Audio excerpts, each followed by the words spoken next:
organic, unpredictable, unknown, lovely, beautiful, a sense of fulfillment. This is part of the pleasures of life and not the chores of life.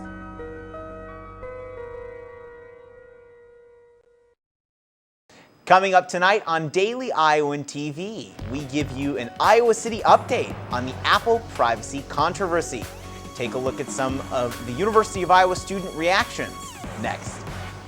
And protests at the town hall meeting yesterday with University of Iowa President Bruce Harold. Iowa men's hoops battle it out tonight inside Carver Hawkeye Arena. While the women hit the road. Coming up, find out where both Iowa teams sit in their chances against Big Ten foes. All that and more coming up. Daily Iowan TV starts now.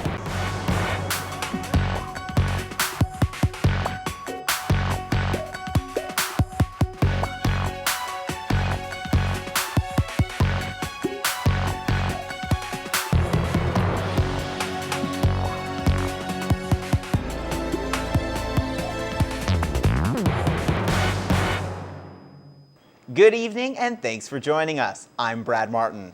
And I'm Andrew Roberts. Tuesday night was President Bruce Harold's first town hall meeting for the community. While the president tried to rein in protesters, he was mostly unsuccessful. The panel spoke on many issues including housing, faculty salaries, and University of Iowa rankings. Protesters were less concerned about the issues than Harold's vision for the future. Daily Iowan TV had the opportunity to hear from a protester who was very vocal during the meeting. Why aren't you angry? This was a backroom deal from a criminally corrupt governor who actually is in the process of dismantling and privatizing Medicaid. The Nevada Republican caucus was Tuesday night, leading to a victory for presidential candidate Donald Trump. Trump pulled in 45% of the voters, followed by Marco Rubio at 23% and Ted Cruz at 21%. This followed a Democratic caucus held February 20th, where Democratic candidate Hillary Clinton took the majority of votes.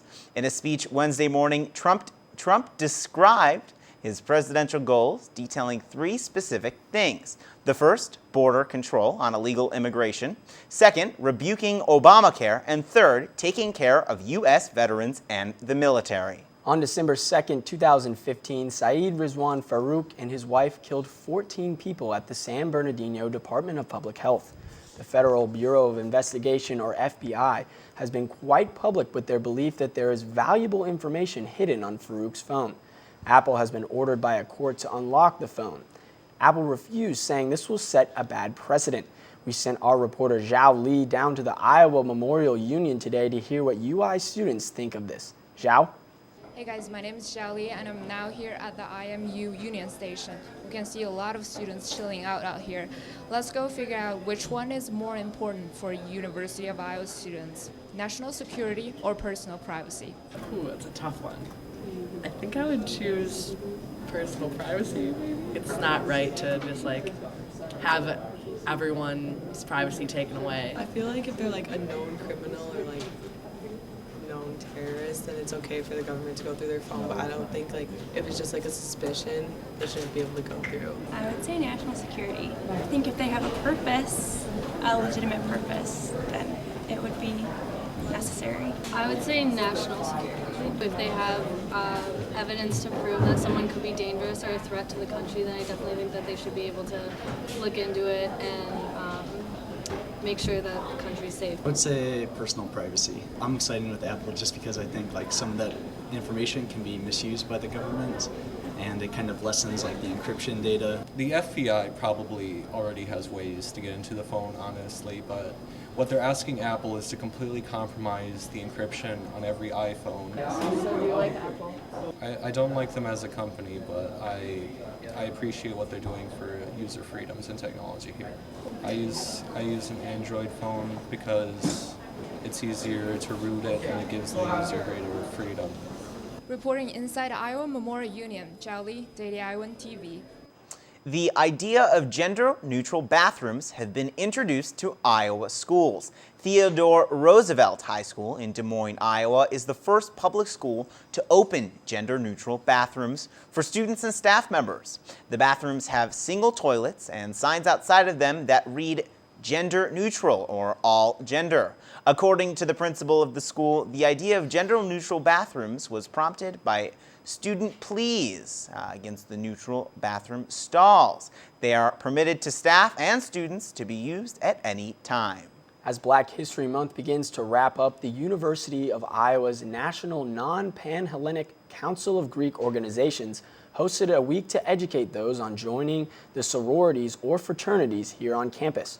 Daily Iowan TV reporter Alana Neal has the story on some of the events that happened this week, as well as the cultural significance of historically African-American Greek organizations. This week hosts the National Pan-Hellenic Council Week, where members of the Greek organizations speak, entertain, and educate on their sorority or fraternity in several hosted events. Here at the University of Iowa, the National Pan-Hellenic Council is home of 7 of the Divine 9 historically, but not exclusively African-American fraternities and sororities.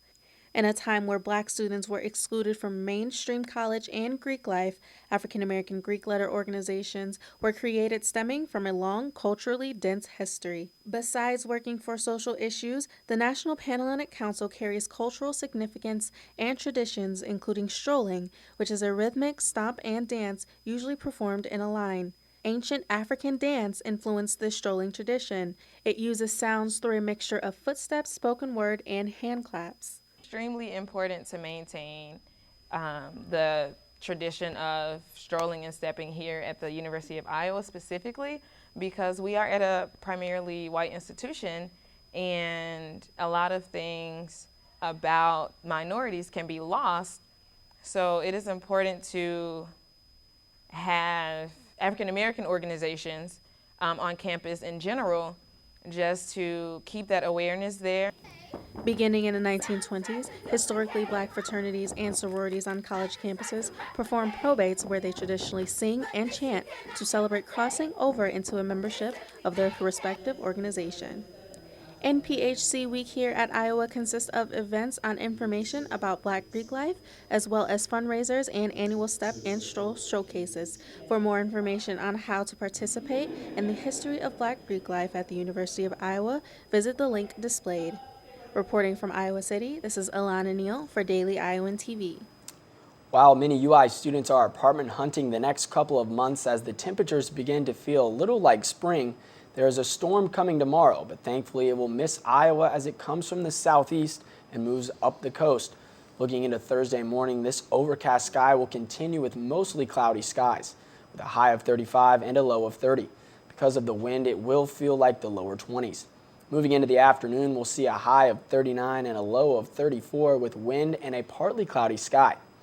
In the evening, temperatures will drop back down to a high of 32 and a low of 28. Even though temperatures throughout the day are in the 30s, the wind will make it feel like the 20s. And taking a look into the rest of the week, Friday there's a high of 41 and a low of 30 with partly cloudy skies. The weekend is looking promising with Saturday's high at 58 and Sunday's at 60. Both Saturday and Sunday have mostly sunny skies. Monday will cool down to a high of 49 and low of 32 with sunny skies as well. Tuesday, there's a 40% chance of rain with a high of 45 and a low of 28. With warmer temperatures during the weekend, it looks promising that the spring weather is making its way to Iowa City soon. A familiar Johnson & Johnson company is being ordered to pay $72 million after accusations of causing cancer. A woman died of ovarian cancer, blaming the company's talcum powder. The woman, Jackie Fox, said her family used the powder for nearly 50 years. The argument is that the company knew of the product's danger to its customers and failed to warn customers about it. Talc is a natural mineral that is used to absorb moisture in many cosmetic products. Scientists are arguing about whether the use of this mineral is a direct cause of cancer. Well, Brad, the winter sports seasons are starting to wind down here, and it's been really exciting to see these teams compete for championships. That it has. And to hear more about all of that, let's pass it over to Jordan Maloney and Holly in the sports studio. Thanks, Andrew and Brad. With only 2 games remaining in Iowa City for the men's team and 1 for the women's, things are starting to die down inside Carver Hawkeye Arena. but not without a fight. And for the men's, it all starts Wednesday night against Wisconsin. Taylor Brooks was at Carver earlier today and tells us more about Iowa's expectations as they are eyeing the prize of winning the Big Ten Conference outright. What's up, Taylor? Thanks, Jordan and Holly. It's been a wild ride throughout this college men's basketball season. Upsets left and right, a new #1 almost every single week. But for the Iowa men's basketball team, they expect a lot out of their program, especially with the Big Ten regular season winding down and the NCAA tournament and Big Ten tournament sneaking up. We expect to win. That's how you got to approach every season. We expect to win a big championship. We expect to win a national championship. You know, we're anxious to go out there and compete for it.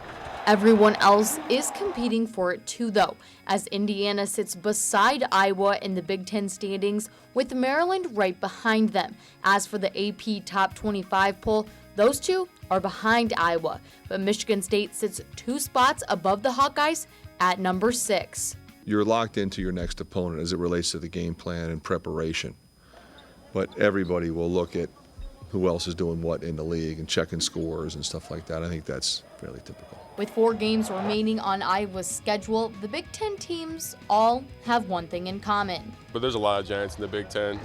There's another team in our way, and we're going to try to go out and beat them. The next 4 games are really all against very good teams. So hopefully we'll play well, play a little better than we have recently. The Iowa Giant might have lost 2 of their last 3 games, but a small break from the bye this past weekend has the team ready to go. It was very nice to have get a step back and kind of relax your body.